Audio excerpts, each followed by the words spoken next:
All right, what's up, everybody? What is up? Welcome to another edition of the Nolan Show. It is May 15th. A nice, fresh Monday.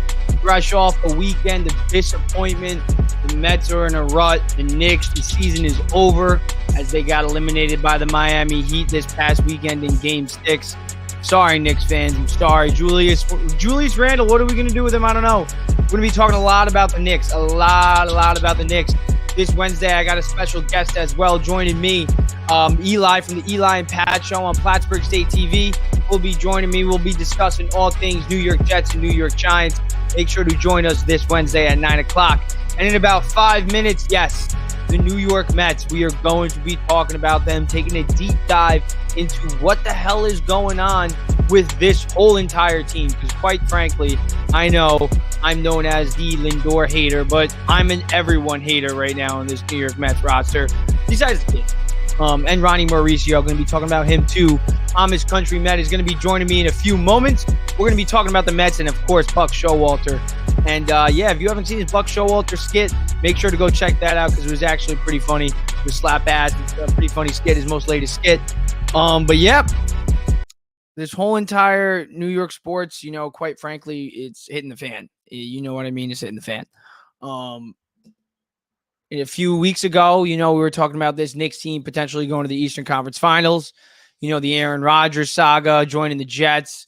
Obviously, the Giants made the postseason, signed Darren Waller, had a pretty good draft, getting Deonte Banks and a couple good other pieces. So, the Rangers were in the playoffs. The Islanders were in the playoffs. Even the Devils, even though they're not in New York technically, they were even doing good. And now everything is just hitting the fan. But the Yankees lineup is catching fire, so I will be talking about that in a few moments. LeBron James, yes, Zin Spit. Shout out Zin Spit, Rob Benelli, my guy. LeBron James might win another NBA Finals. Going to be talking about the NBA playoffs a little bit later today, actually, too. So tune into that a little bit later if you want to hear about the NBA playoffs.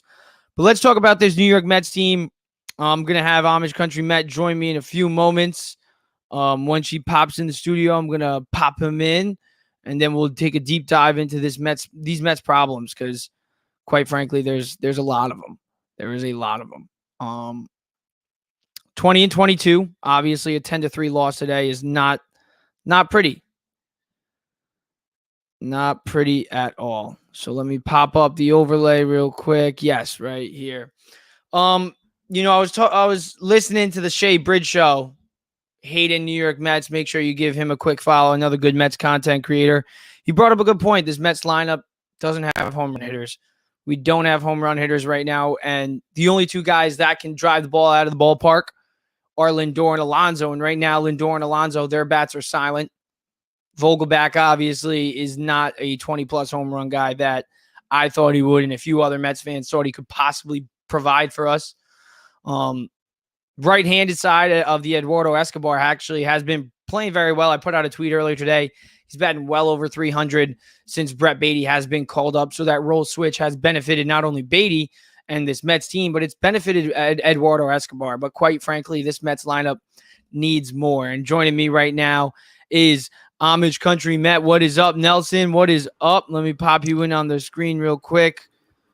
Hey, what's going on? What's up? Oh, wait, I cannot hear you. Let me, my headphones in a few seconds. Right here. Perfect.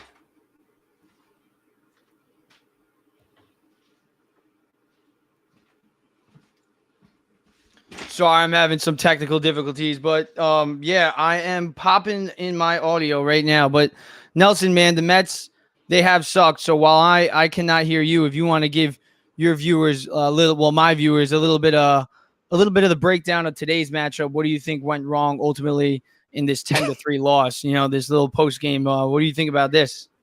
What didn't go wrong? It was a whole lot of shit. Peterson, I don't want to see him on the mound again for the Mets ever.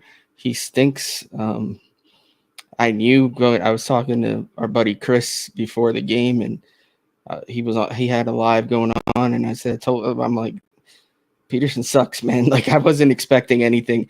If anything, I was hoping we could hit Corbin because we have in the past, but our offense continues to be an inconsistent mess. Didn't happen either. So here we are. Oh, my bad. Yeah, I was going to say, I agree, man. This offense has been outright just inconsistent. It's terrible. Yeah, it's more bad than good, that's for sure. Yeah. But another thing that I wanted to dive into quickly is this Mets pitching, because you noted it a little bit. You never want to see David Peterson in this rotation again, and I completely agree. So yeah, what do you think of this rotation as a whole, considering, Max Scherzer? I know he had a decent start. He only gave us 5 innings though. Verlander has looked okay. Yeah, I think Max has to build back up. My bad. Oh, good. Max has to build his strength back up. Obviously, he's dealing with this injury thing. Sounds like it's something that's going to be an issue on and off all year. So that's a little concerning. But if he can give us 5-6 inning starts and at least keep us in games, that's more than we've been getting from most of our starters. Verlander, I think he's fine. He's going to be pitched like an ace.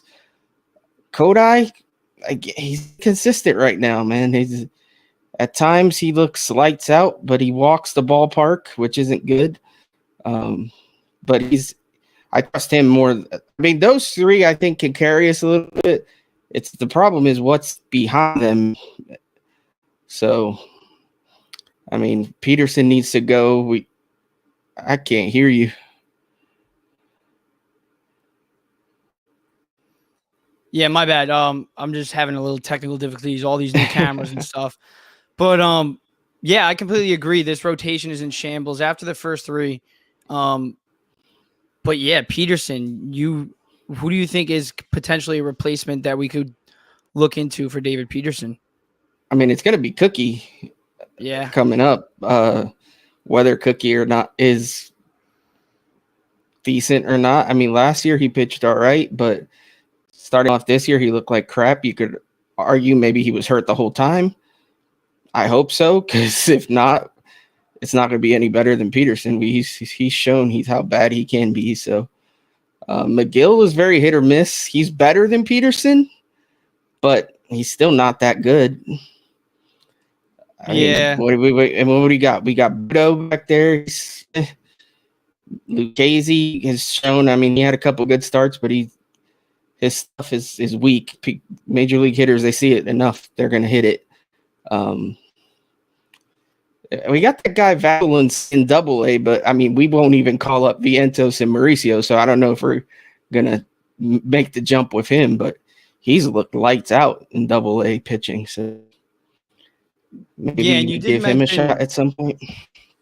Now that you mentioned Mauricio, I think it's maybe a good time to transition to a positive note. Because obviously the Mets pitching does definitely need to improve. If Verlander can get things going for us, his first 2 starts has looked pretty well. Kodai, obviously, the inconsistencies they need to improve on. And then Scherzer, hopefully he can become the old Max. But you mentioned Mauricio, 353 right now, over 1,000 OPS in AAA. What are your thoughts on this guy? I know you watch a lot of the minor league ball. So what are you seeing from Mauricio that you love, and what could this Mets team use from him? I mean, obviously he brings a lot of power, and we lack power pretty much. Not even Pete's really been hitting out homers that much lately. So he brings that to the table. He makes contact. He hasn't been striking out that much. I see where people have their issues. He doesn't walk, but I mean, it is what it is. We have a ton of guys that walk anyway, and that's not helping us. He hits the ball on the ground a lot, which I guess they're worried about. He's like a 52% ground ball rate. And there's the fact that he's only played 16 games at second base, and if that's where they want to play him, he really isn't ready per se. So I can see why they're holding him back. I gotta be honest. I've said for a while that I think they're going to trade him before they ever let him come up. I wouldn't do that. This team needs a shot in the arm, And I feel like you got to bring up the kids and let's see if it works. But I have a feeling that they're trying to build up him and Vientos and keep them down in the minors until they can unload them on some other team. Yeah, that's I'm hoping we can keep them around because Vientos especially too. I don't have a little graphic for him, but he's another guy hitting well over 300 in AAA. And Some it's cases just he's got better numbers. Yeah. Yeah, he actually surprisingly does. It just with Brett Beatty in front of him, not a lot of playing time around. Even though the DH spot, I know a lot of Mets fans do think we could potentially use him. But you think that we might be moving them, or these rumors are just, just rumors? I mean, I really, if you ask me, gun to my head to choose, I think they're going to get traded. Personally, that's not my personal. I want to see them up. I want to see them up. I want to see them get a shot. But organizational philosophy wise and just the way they do things, their track record seems to point in the direction of they're going to treat them before they play them. I hope I'm wrong. I really do. But that's just what I feel. Yeah, I really hope we don't trade him. You see right there. Shout out Chris from What's the Static Pod. Vientos hitting 331, 12 home runs and 35 RBIs. Wow. You can't tell me they can't at least get a shot, especially Vientos. I mean, you want to argue Ronnie needs more time at second, but Vientos has been in AAA for like 2+ years. Like, you can't tell me this guy needs to prove anything else down there. Like, that's ridiculous. And like my question is for Billy Epler and Buck Showalter, even though they don't watch the show, but my question would be for them is why can't he just be the right-handed DH, especially when we're 20 and 22? Exactly. There's no reason he couldn't at least do that. And let's face it, Vogie, he has his moments, but he doesn't supply what we really need him to, which we need power out of DH spot. And for Vientos has a ton of power. Like, you could play him, you can try to full-time DH him and see what happens. Like, this team needs something to get it going. And if it doesn't 100%. Work, then it doesn't work. Send them back down. But at least you tried something. Yeah, and he still has value because he's a young prospect and he's raking, and he's always raked realistically. But besides the prospects, let's jump back to the actual big league team. So, what do you think is going on with the lineup right now, though? Obviously, Nimmo has been producing, so maybe a lineup shakeup. I've been reading Twitter today, and a lot of Mets fans are going out there suggesting maybe drop Nimmo a little bit lower, so maybe he can be a run producer. So what do you think? Should Buck Showalter shake this lineup up? I mean, he kind of has a little bit lately. Today's lineup was an abomination, but I do like what he did, putting Lindor second, moving Marte down when he was sucking. He's starting to heat up a little bit. I think if he gets going, that'll help the lineup a lot because it lengthens it a bit. Right now, it's like 3 guys deep and 3 or 4 guys deep, and some of them aren't even hitting right now either. So it's just tough. If we can we need to get a few guys going at once. It's like they all slump at the same damn time. And it's like, we can't get anything going when they're all slumping at once. Yeah. And another guy I wanted to get to, Jeff McNeil, his batting average has dipped below 300. So what do you think he needs to do to get back up above 300? He's running into some hard luck, though. All series against the Nats, he was hitting like steeds right at people. It's just like the BABIP gods are fucking out to get him, I guess. Balls just aren't landing in the field. They're going right into guys' gloves. I'm not worried about McNeil. There's guys I just don't worry about. McNeil's going to hit eventually. Pete's been way off, but he's I think is going to hit.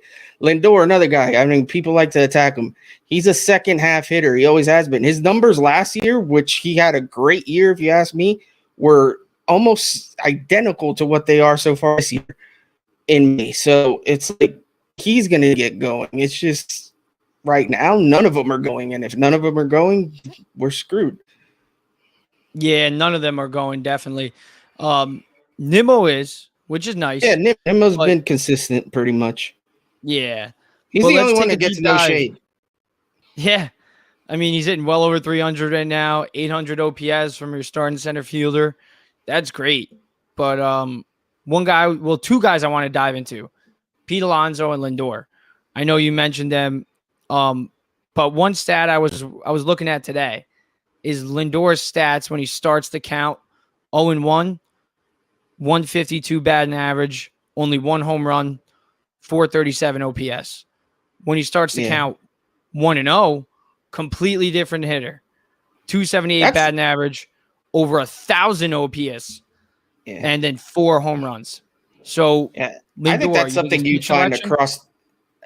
Oh yeah, but I think that's a stat you'd find across the board for a lot of hitters. You get behind an account, you hit worse. Like that's just it is what it is. So yeah, it's a little bit of pitch. He struck out way more than he usually does so far this year. It's gotten better lately. His numbers lately are picking. His average is still a little low, but he's hitting balls in the gap. He's got like 14 doubles. His OPS is still in the mid sevens. Like he's second on the team in homers. He's second team in RBIs. Like he's coming up in clutch spots. He's about one of the only ones that's coming up in clutch spots because Pete's been coming up in clutch spots and doing nothing. So I really don't think this team doesn't, like I've said it before, this team does not have a Lindor team. Just overall that we're playing shitty problem. It's a team-wide thing. I don't think you can point at one guy and say, oh, it's that guy's fault. Like, everybody's playing like shit. Yeah, Lindor in his last 10 games, actually, he's batting over 250 right now. And obviously, well over 30 RBIs this season. So in clutch spots, like you said, he's shown up. Pete Alonso, though, what do you think's going wrong with him? I know you mentioned in your video, that he's flailing at pitches. So what do you think? He's spending too much time with Shakira? It is kind of, that was a joke, but it is kind of true. Like for whatever reason, I think he's trying to do too much. Like he's the kind of guy that will try to put the team on his back when he doesn't have to, but he gets in his head and then he just starts. He'll flail at everything, and he just needs to stay consistent and stay in the at bat. He just can't be just swinging at everything. Like you're not gonna get accomplish anything that way.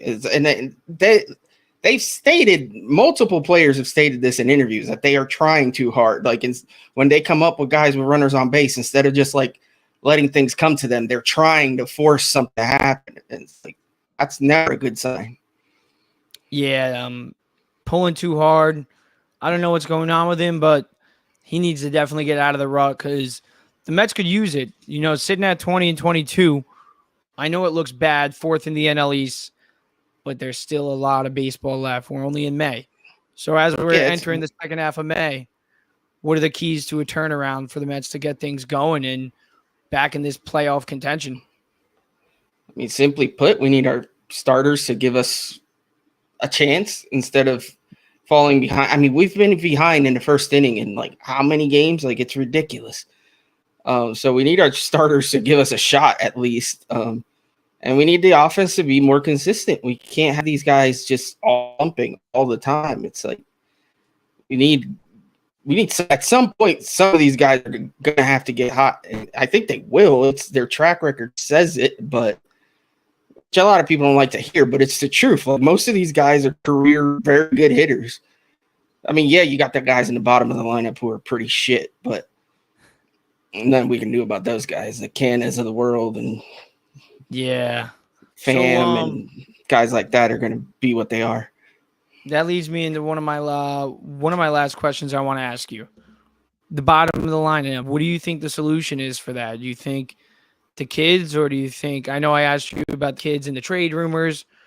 Do you think maybe acquire another piece? And Vogie, what do we do with him? If I were them now, I would bring up the kids. Try it. Yeah. It just seems like they are dead set and not doing that. So my guess, if I'm reading the tea leaves, unless somebody gets hurt, which that changes obviously equations, but if they stay around 500 and they stay in the wild card race within the 1 or 2 games, and it's getting to be July and we're still in that same spot, I think you're going to see guys traded for, going to try to trade for somebody that's going to be a jolt to the lineup. You're going to look for that Cespedes type move, which, I mean, I'd love to see. The problem is we've seen in the past few years how teams seem to want to charge us more for players than they would other teams. So that's an issue. Plus, Billy Epler seems a little inept at times. So that's another issue. But if I had to guess, I think we stand pat until we get close to the trade deadline and then see what happens. Yeah, 100%. I'm hoping that we can. If that would be great if we could find a Cespedes type, that he was in the MVP combo after playing that in one half. But I just don't know if that there's a guy out there. And I feel like you said, we got to give these kids a shot before we just completely move ship on them. Especially a guy like Vientos, who's been raking for so long. And I get Beatty's there. But that DH spot, it could use an improvement. But yeah, now that we're on the kids, one of my last questions again, Brett Beatty and Alvarez, especially Alvarez lately, showing a lot of fans what he can actually provide for this team for a lot of years. What are your thoughts on them? I mean, they're kids. They're going to have their ups and downs. Beatty's like slumping a little bit right now, but even in his slump, he's like still hitting the ball hard. I'm seeing things I still like. He's not affecting his defense. Like I'm seeing good things out of it. So I'm not worried about him. I think he's here for the long haul. Alvarez, I think, is starting to get to that point where he's playing himself into staying up here. Like I didn't think it would be the case at first. I think he's starting to show signs that, and Buck's starting to trust him more and playing him a lot more. So I think his defense has been pretty good. He made a bad throw today, but I mean, that base running error, that's a rookie mistake. But guys are going to do that. Like young kids are not going to be perfect when they come up. It's just not realistic. But I like what I see out of those two. And I really think if we gave Murillo and Vientos a shot, I think at least one of them would perform. I really do. Yeah, I think I agree. One out of two of them definitely would have to. And I think it would also help this team get that little youth jolt. Maybe even help Max feel a little bit younger. That would be something. We need Max to get going, man. Yeah, we really do. It would be beneficial. But Verlander on the mound tomorrow. So what do you like from him? What do you like from him, and what have you disliked from him? I can't really say I've disliked any. I mean, obviously he had issues in the first game getting the feel for things. Gave up a bomb to Baez, which is bro, why are you throwing Baez a strike? He's looked solid. I really don't have an issue with him at all. I think he's gonna go tomorrow and have another good game. Problem is, they're a really good team, so let's say that first. They're like the best team in baseball, so that's gonna be a tough matchup regardless. But problem is our offense. Are they going to give them any run support? Yep. Here's the thing. The Mets, they play down to competition, but they also play up to competition. Like when they go against better teams, for some reason, they tend to show up more often. So maybe this will be good for them. Maybe playing the Rays and the Guardians will actually help, and being back home might help. They've played more road games than any team in baseball. So maybe some home cooking can get them going. I don't know. Yeah, and Justin Verlander, maybe he can play the stopper role tomorrow. But yeah, thanks for joining, man. And wait, actually, one more thing. I'm sorry. Go ahead. I don't mean to keep you for so long. But Buck Showalter, is he bucking up right now? Because obviously a lot of fans aren't too happy with him. Listen, I don't want Buck to go anywhere. He's good content for me. But no, he has his moments, man. There's some things where he's so set in his ways, but then there's other times where he's showing like he's budging a little bit. That I like to see. But then when you ask him some questions, media, like today they asked him about Vientos, and he gave this weird answer. Like, what do you mean he's doing fine? Bro is like lighting up AAA. He's doing way more than fine. Like, I don't know why he has to downplay these kids so much. Yeah, what's the static is saying it right now? Yeah.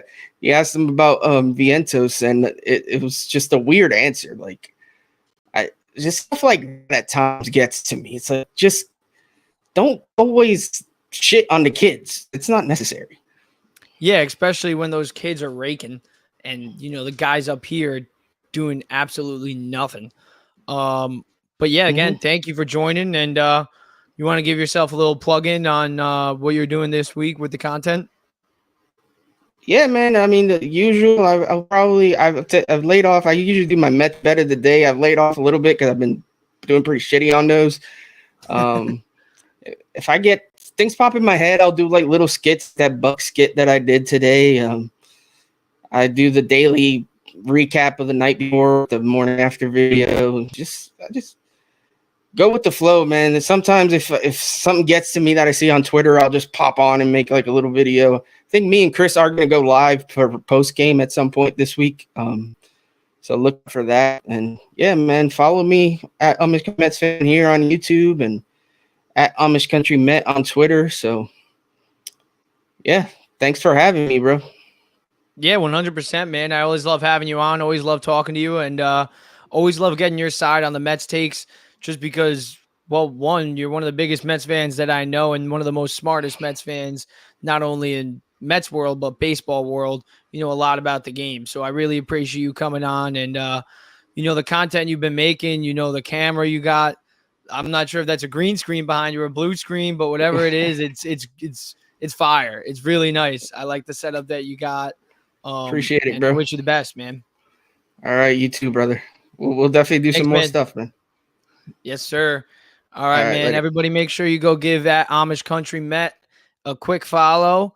If you're not already following, make sure you go on Twitter. You can catch him there. You can catch him on YouTube. Yeah, he's got really good Mets content. We did a couple lives, Mets, and you can check those out too. We haven't done one in a while, but we definitely got to get one going. And him and Chris from What's the Static Pod, they're going to be going live this week, so make sure you check that out. But yeah, let's take a quick break, and then we'll dive right into let's think, Knicks or Yankees? Probably some Yankees. A little post-game Yankees. And, of course, their lineup, Aaron Judge. He just hit another home run. I'm pretty sure I got an update on my phone. So let's talk about that. And next. But Josh Hart, 13.5 points per game, shooting 60% from the field, 1.5 steals per game, 6.8 rebounds per game right now during the postseason. How has he impacted the Knicks winning-wise? And overall, how do you think he's just gelled with this team, especially Jalen Brunson? Oof, I mean, Nova boys. That's what it is. He fit right in. The narrative that it was a good pickup, but it wasn't a solid pick. It wasn't a great pickup because we had to give up a first round. I mean, he's putting that to bed. He's gelling well with the guys. The guys love him. I mean, he's played with Julius Randle before when they were on the Lakers. He's played with Jalen Brunson when they were in Villanova. Like I said, Nova boys. And again, he is a veteran that understands his presence. He knows that he's a really good defender. He knows that he can score. He knows that he can make everybody else better. And you saw that his first couple games, and after that, he is a big piece to this team. He is one of the reasons why the Knicks are where they're at. The Knicks finished where they were able to finish in the 5th seed because of his presence and what he was able to do on and off the ball, like on both sides of the ball. So I think he benefits well. You saw both in Game 3 and Game 4 what he was able to do defensively, how he was able to score. I mean, he takes it to the basket, and at the end of the day, these guys love him. I think what benefit, a lot of people are always talking about, oh, is Josh Hart going to start? I've always said, don't start him.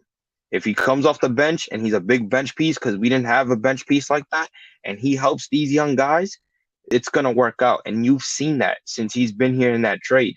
He's been such a big key, not only for the bench, but when he stays there in that starting role, he helps Jalen Brunson. Jalen Brunson finds him. He moves the ball well.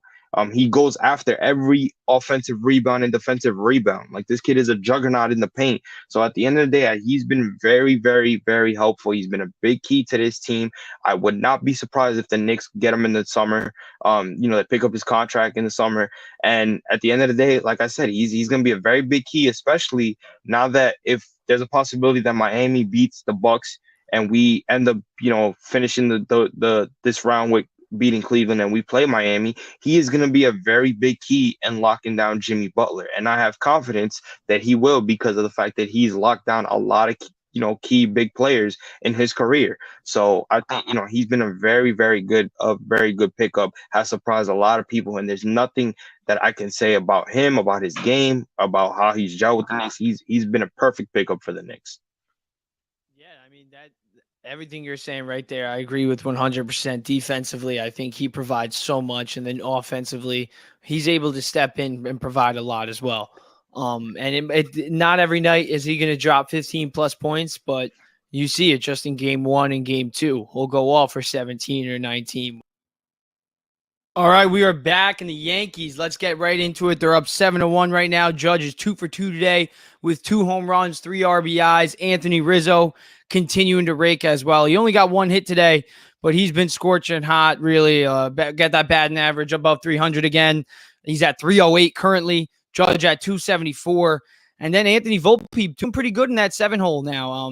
A move out, obviously. A lot of Yankees fans were not surprised with Aaron Boone moving him down in the lineup because he has been struggling, let's be real. But he's a young kid, and the move down to the lineup, he's actually looked better. Another hit today for Anthony Volpe. He's 1 for 4 right now in this Yankees lineup. They've just been going absolutely off. Harrison Bader, he's not in the lineup today, but he's another guy on this Yankees lineup who has been raking. You see it, those 3 guys to the right of me: Anthony Rizzo, Harrison Bader, and Aaron Judge. Obviously, Judge, MVP, best hitter in the game of baseball. Anthony Rizzo, though, if he's producing like this all year long, which he hasn't gotten cold. He has not gotten cold yet, and we're midway through May. Batting 307 right now, like I just said, 308 actually. And then Bader, with what he's been able to do, 333 right now for him. He's hit the cover off the baseball basically right now every time he's in the game. So you look at this Yankees lineup, they got studs. They got all-stars in this lineup.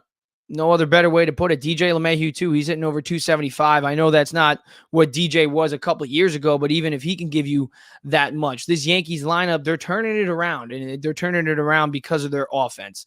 And if they can just keep doing this night in and night out, then that's going to get you back into the race. Now, the Rays are the Rays, and maybe they're cheating. I don't know. With this analytical guy in their dugout, who knows? But who cares?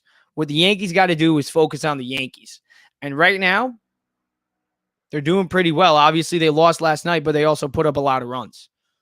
They played very well. Anthony Rizzo went off. Bader had another good day at the plate. Judge had a good day at the plate. And that's what you want to see. Even Gleyber Torres today, he's 1 for 3. He's hitting 252. I know that's not great, but what can you don't want Gleyber Torres to hit under 250. As long as he's hitting over 250, that's what you want to get out of Gleyber Torres. It's just really what's got to pick up is that bottom of the lineup. Volpe batting 219. Oswaldo Cabrera batting 217. Higashioka obviously hitting 214. And then Trevino obviously not playing that well too. And then Aaron Hicks sucks. So really outside of, Bowers, he's doing okay. They just got him 9 games in, hitting 250. Judge, obviously, MVP, like I said. Rizzo, Gleyber Torres, and then you got Harrison Bader. So the top of the lineup is actually pretty well. If Volpe can get it going in that 7th spot, then you're good. But Aaron Hicks, Oswaldo Cabrera in that catching spot needs to improve. It does. And then the pitching. Let's take a dive into the pitching. The pitching does need to improve too. Garrett Cole wasn't dominant the other day, but he was okay. 5 innings, only 2 earned runs allowed. But Nestor Cortez isn't the same Nestor Cortez as last year, and that's alarming. He's got over a 5 ERA right now, and quite frankly, that's a problem. Carlos Rodon still has not pitched a single pitch for the New York Yankees after signing a 5-year deal. So that's a problem too. And then Clark Schmidt obviously just is not a starter. He's just not a starter. So starting rotation needs help. Severino needs to get back ASAP. Domingo Germán, obviously, he's been nut water. This whole entire team, besides the lineup, the top of the lineup, and Garrett Cole, and the bullpen's been pretty well, very well actually. It's just struggle. It's a struggle. But they're climbing back up. This lineup obviously been going off, but the pitching staff, especially Nestor Cortes, they need to turn things around, because if the Yankees want to be that 95-plus win team that they are capable of being, they need Nestor Cortes, their ace last year, to be the ace. Not the ace necessarily, because Garrett Cole is pitching his heart out, but he needs to be an ace. That's what they expected him to be going into this year, especially with Rodon and Severino out. They need Nestor Cortes to get things going ASAP.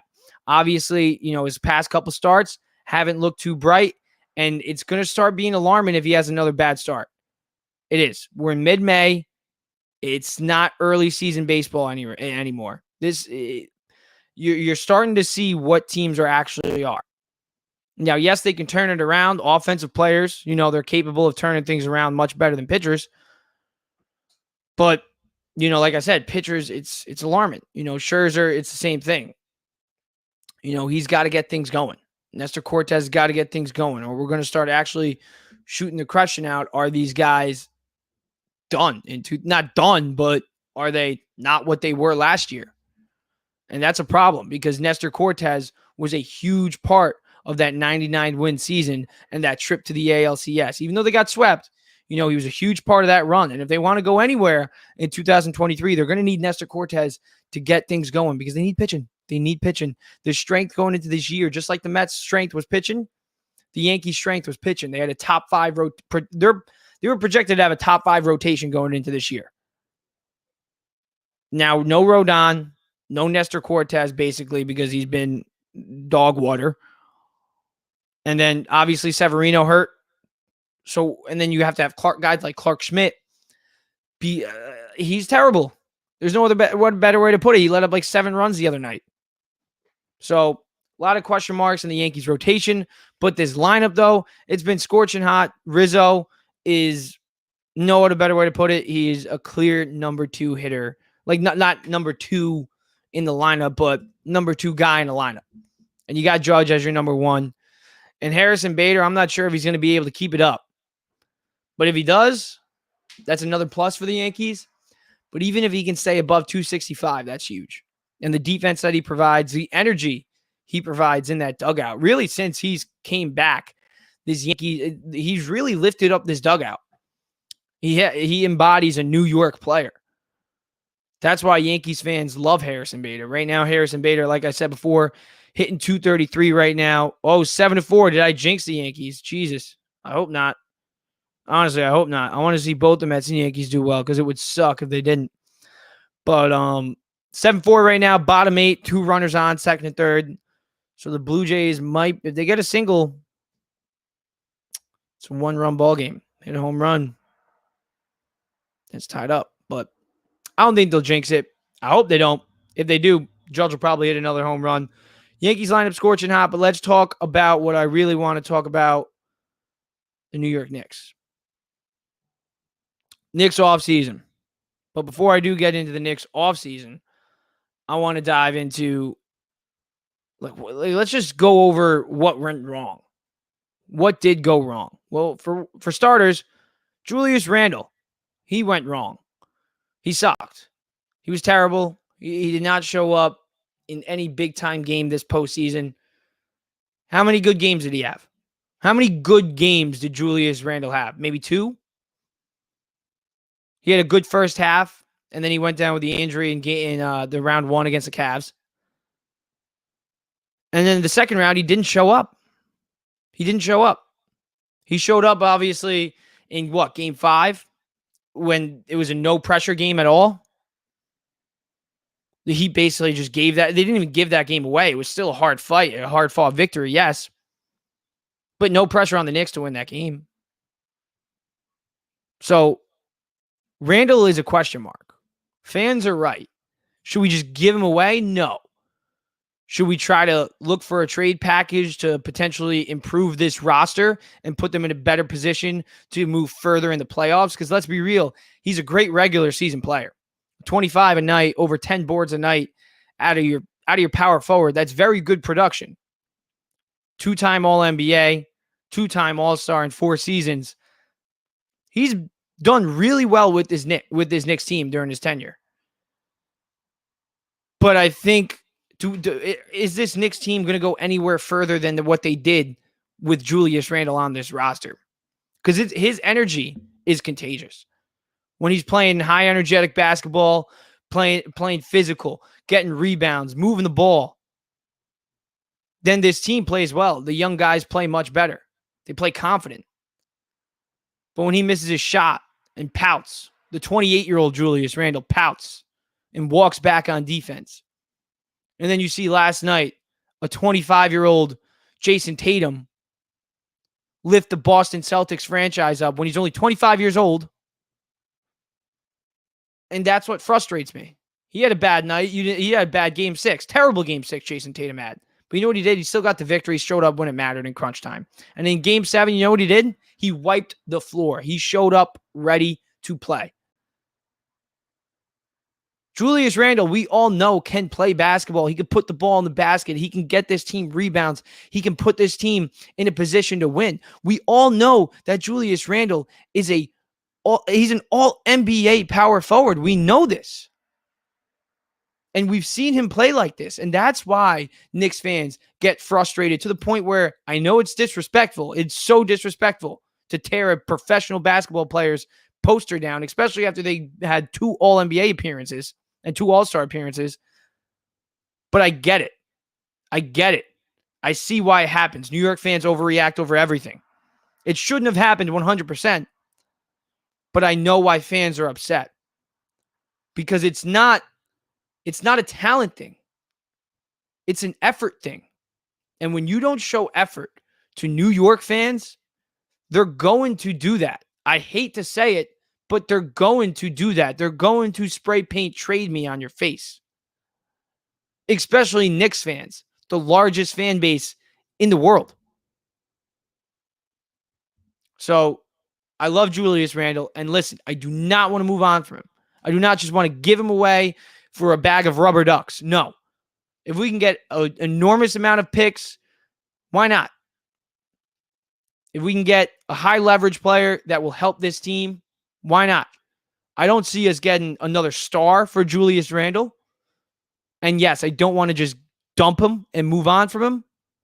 But if we can get picks to acquire another guy, hell, why not? Because I'll be real. I don't think it's okay to tear down the guy's poster. I don't think it's cool. Yes, and like What's the Static podcast said, bench was just non-existent, especially quickly going down, and quickly, even when he wasn't down, wasn't showing up. Josh Hart kind of died down a little bit too in round 2. Obi Toppin didn't get enough minutes in a couple games. I don't know. It just wasn't the same. It was really just Hartenstein on that bench. And then obviously Tibbs being so Tibbs-minded, not being able to go to guys like Fournier or D Rose or even Deuce more. Even though Deuce got minutes, it was just not enough. Just not enough. So I completely agree with that. But Randle was just a problem. We got to either surround him with shooters. And I heard Brandon Tierney today on WFAN, who was bringing it up. Tibbs or Randle got to go. One of them got to go, right? I don't think it's Tibbs. Tibbs coaches every other guy hard, except Julius Randle. And I get that. It's alarming. But Randle's he's just not fit for New York. Doesn't have the right mindset.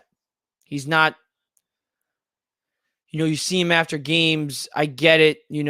I even defended him for it, going up to his son Kaiden, going up to his wife Kendra and kissing them after the Game 5 victory, not even acknowledging his teammates.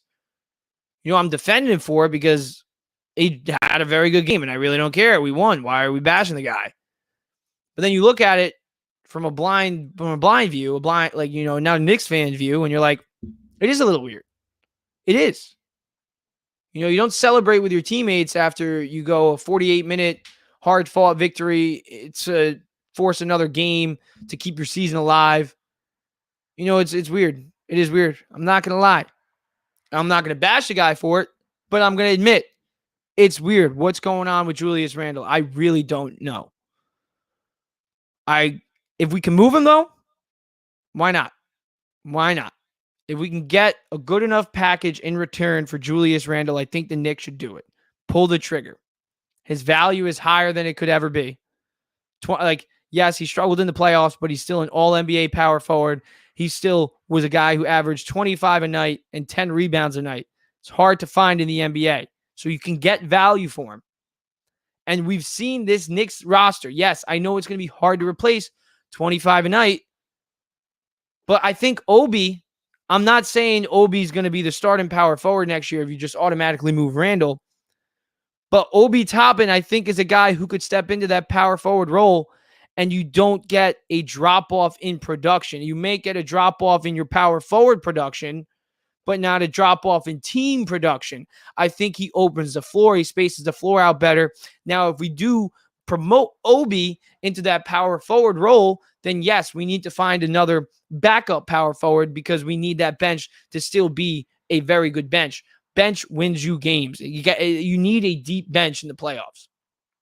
Even the Heat, you see guys outside of their stars provide. We can't just have Jalen Brunson make 14 field goals and the rest of the Knicks make 13. It's not, you can't just live and die off Jalen Brunson. So Obi, what's his future look like in New York? What does Emmanuel Quickley's future look like in New York? Quickly, I think he's coming back. We need him to be the sixth man again. This team needs a sixth man. Quickly has proved he's capable of being one of the best sixth man in the league. Yes, I know he struggled in the postseason, but in the regular season, he popped off. We need that again. We need to get a high seed in this playoffs, and hopefully he can turn it around in another playoff stint. He's a young player. Hopefully he can turn it around. Maybe it was just a couple quick struggles. And you saw, even when he was hurt, we really could have used him in Game 6. Really could have used Quickly. And Obi Toppin, obviously if Randle's here, he doesn't have a future. He does not have a future with the New York Knicks if Julius Randle is your starting power forward and Tom Thibodeau is your head coach, because they're not going to play Randle. Tibbs is not going to play Randle and Obi at the same time. So unless we get a new coach or unless we move on from Randle, Obi is not going to be a New York Knick for that much longer. And I hate to say that. I hate it because I love Obi.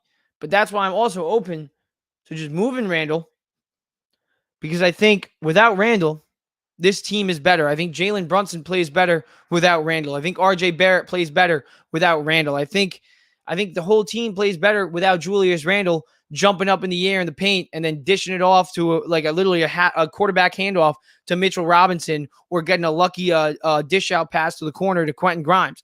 It's frustrating. You're literally taught that in like 8th grade basketball, never to jump up with the basketball and try to look for a pass. It's basic basketball. So that's one thing that Knicks fans see Julius Randle play and they get frustrated, and rightfully so. Because the way he gets his 25 points per game, it's very unorthodox. He's an unorthodox player. He's a guy who, give him to the Detroit Pistons. Just give him away. Get picks. Improve this roster in another way without Julius Randle. Because this team, I think it just showed you, it cannot go past the second round with Julius Randle on the roster. Maybe they can. Maybe I'm wrong. I'd love to be wrong.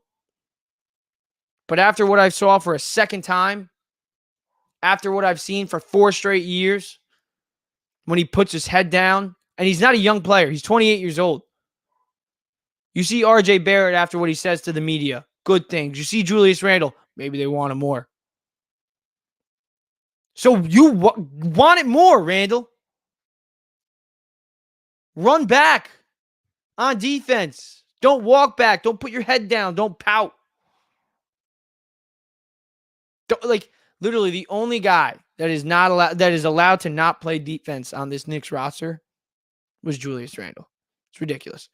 Hopefully Obi and IQ, they can stick around, but IQ definitely, Obi, not so sure of. Let's talk about RJ Barrett's future, though. And let me pop off this little Yankees overlay.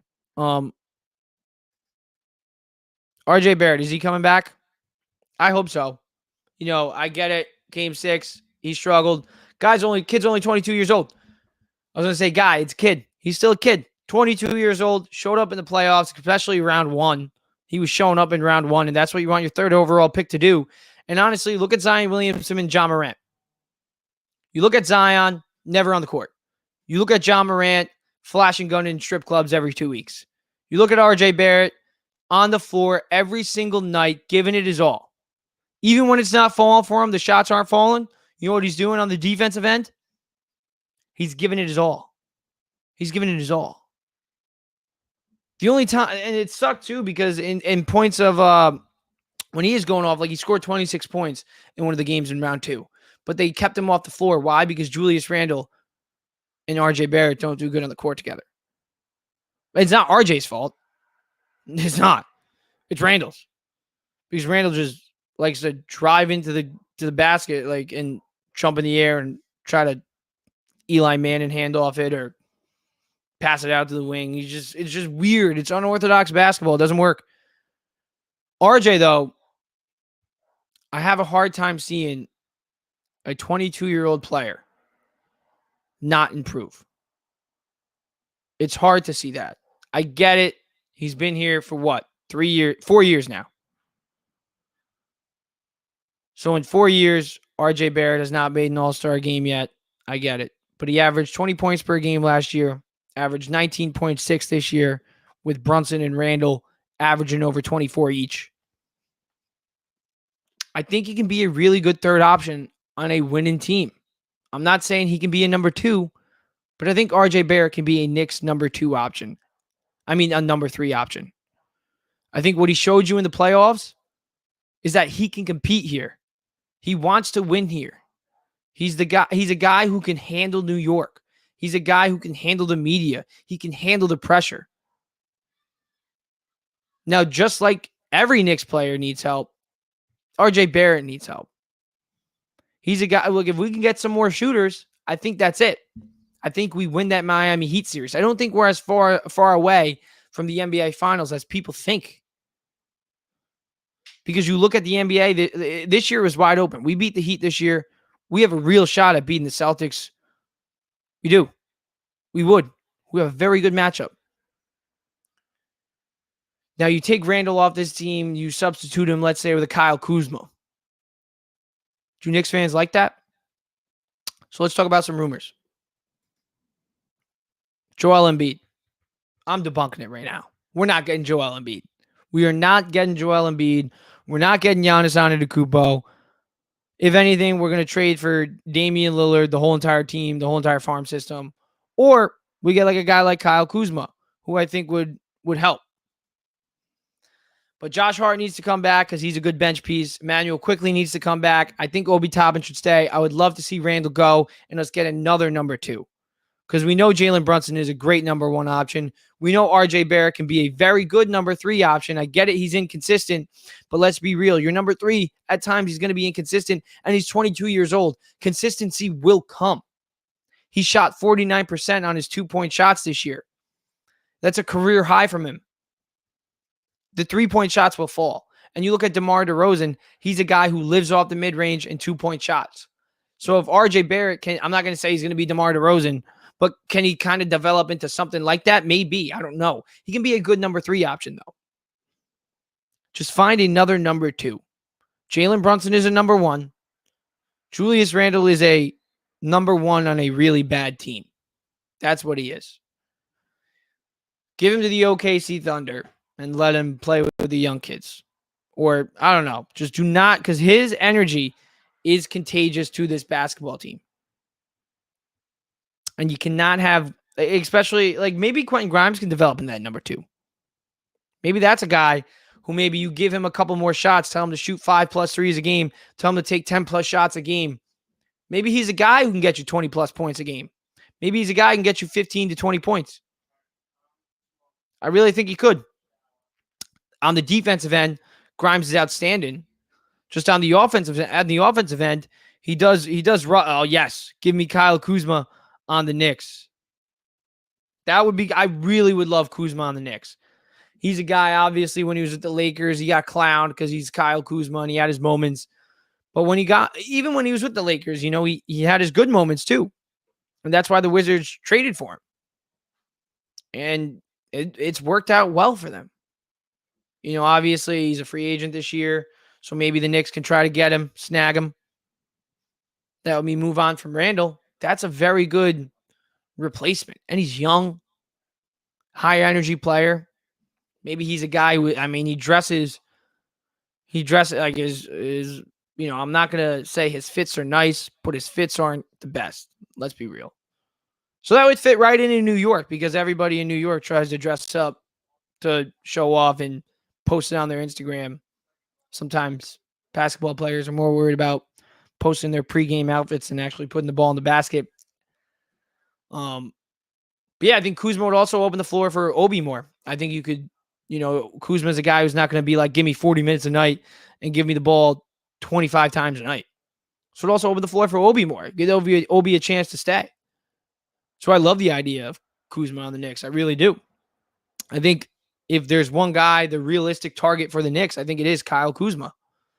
So if I were Leon Rose, which I'm not, so this does not matter, but this is what I would wish. This would be my wish list. Jalen Brunson obviously is untouchable, so he ain't going nowhere. Shouldn't even have to say that. Number 2 option, bring in Kyle Kuzma. Number 3 option, Quentin Grimes and RJ Barrett. Those are your number 3s. If they're starting 5 next year, it could be Jalen Brunson, Quentin Grimes, RJ Barrett, Kyle Kuzma. And our starting 5, I love Mitchell Robinson. I really do. But Isaiah Hartenstein spreads the floor a lot more. And if we can get another center that can spread the floor and have 2 centers that could spread the floor, I would love it. Because I know Mitch is very good at what he does. He's very good at rebounding. He's very good at offensive rebounding, especially, and getting a lot of lobs. He's very good at that. But that's replaceable. It is replaceable. And in today's NBA, you want the floor to be stretched out. I'm not saying we need a Jokic or an Embiid or Pascal Siakam. Pascal Siakam, why not trade for him? I don't know. Maybe not. But Siakam's a guy who I think would be a good fit on this team as well. Imagine we get Siakam and Kuzma. That would be something. Starting 5 with Brunson, Grimes, Barrett, Kuzma, Siakam. What would we have to give up? Probably Obi, probably Randall or something like that. We got 11 first-round picks in the next 7 years, so that's a plus. So maybe we trade for Siakam. I don't know. Maybe we try to get Kyle Kuzma. But whatever the Knicks do, they need to have a different starting lineup next year. Bring back Josh Hart, Emmanuel quickly. Hartenstein should stay on the bench, but I would like to see another center like Hartenstein in that starting 5 because I love Mitch, I really do, but I think after the year he had, you can kind of get very high value for Mitch too. A team like the Lakers could possibly use him as a backup center because Mitch, he's not playing over 30 minutes a night. He's just not. And I'm not saying we need a center that needs to play over 30 minutes a night, but we need a center that could stretch the floor more, especially if you want RJ Barrett or Julius Randle in that starting 5. So listen, if they don't come back, I think maybe you can get away with having Mitch. But if they do, I think Mitch's time is up in New York. And that might be a hot take, but I don't know. Let's see. Knicks Suns trade Julius for Ayton centerpiece, plus work out additional details. I do like that too.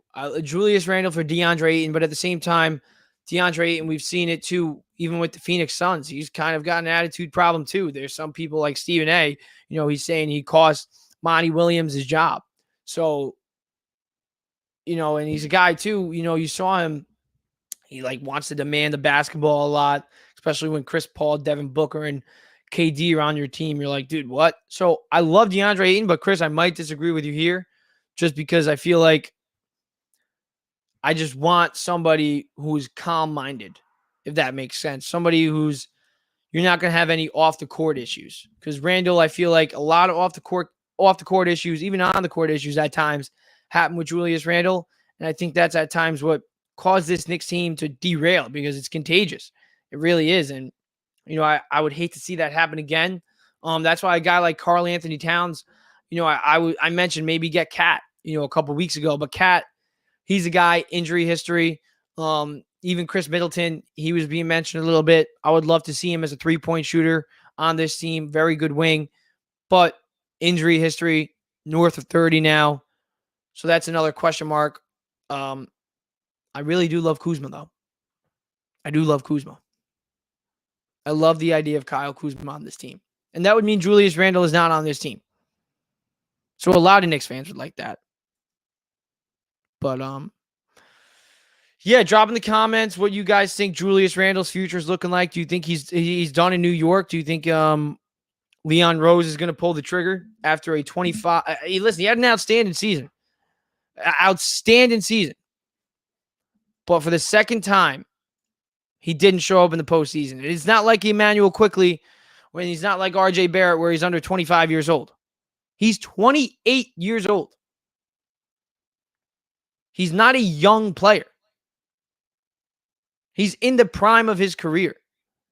He's a two-time All-NBA player that pouts when he misses shots and complains to the referees more than he actually tries to talk to his teammates. And he jumps into the paint like a sixth grade basketball player and tries to dish it out. I love Randall. I love how he drops 25 a night for us in the regular season. But I hate the attitude because let's be real. He has an attitude problem. So Julius Randle's future on the Knicks definitely looms. Definitely looms. But yeah, that's what I'm probably going to... Actually, let's talk about one more thing. One more thing before I do close the show today is Jalen Brunson and what he... Jalen Brunson, the year he had with the Knicks is just outstanding. We finally got a point guard, averaged over 24 a night for us, got over 6 assists a night for us, a couple rebounds a night too, over a steal a night.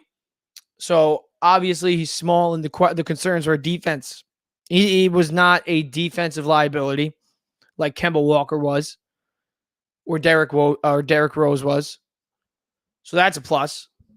And then offensively, obviously, is he a top 5 point guard?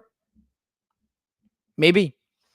I think Jalen Brunson is a top 5 point guard in the NBA after what he did for the New York Knicks in 2023. He carried them in the postseason.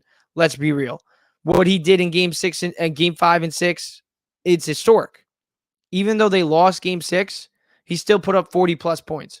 He put up 38 points in Game 5. He gave it his all, and I know that last play, we're down 2. He dribbles the ball into 4 guys, doesn't find a wide open Josh Hart. But at the end of the day, we're not there without him. And he learned from that. He put it on himself. He takes accountability. He is the unquestioned leader of this team. Where Julius Randle, he's the leader of this team, but he's not a good leader. Well, the Knicks found a leader. They found their leader for a long, long time. And I hope he can continue to lead this team into the playoffs because we need to see this team win a championship in the next coming years. The Knicks fans are desperate. We are desperate. And Jalen Brunson, he's hope. He's hope. Because I think we can start saying it. I mean, this guy already brought the Knicks to the second round, something that Carmelo Anthony did once. And I'm going to say it. I'm going to say it. Has Jalen Brunson already put himself past Carmelo Anthony? Because this is what he did in year 1. Year 1, he took the Knicks to the second round of the playoffs. In year 1, Jalen Brunson took the Knicks to the second round. They were 2 wins away from the Eastern Conference Finals. 2 wins away. So that's my question. Is Jalen Brunson already a better Knick than Carmelo Anthony? Because I know Anthony was here for a while. He put up 30-plus points all the time. But Jalen Brunson in year 1, 2 wins away from the Eastern Conference Finals. Just 2. With that roster. Now, I get this roster had Emmanuel Quickly, a 6th Man of the Year candidate. But when you really look at it, in the playoffs, who was it? You take Jalen Brunson off this team in the postseason, They get swept by the Cleveland Cavaliers. They don't just lose in like 6 games or 5 games or 7. No, they lose. They get swept. So Jalen Brunson, I think we could start talking about it this summer. Has he surpassed Carmelo Anthony as an all-time Knick? That's what I'm going to end the show with today.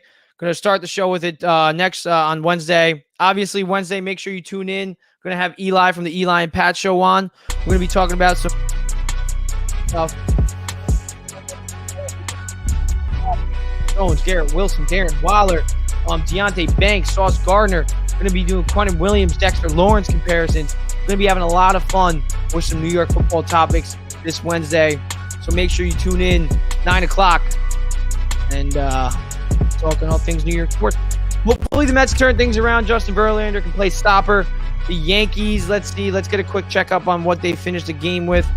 Yep, they won 7-4. Yankees now are 23-19. Aaron Judge, 2 home runs. He's back. He's back from his injury, and he's back playing like that MVP he is. And Anthony Rizzo, I mean, what can you say about him? What can't you say about him? He's a beast. Harrison Bader providing the energy that he's providing. And then the Mets, the polar opposite. The Mets, inconsistent pitching, inconsistent lineup. Let's see what the Knicks do this offseason. And then the Jets and the Giants, obviously, hopefully this offseason can end soon. I was going to talk about the schedule today. We're going to be talking about the schedule this Wednesday, too. Got a tough schedule, both of them. So, signing off, though.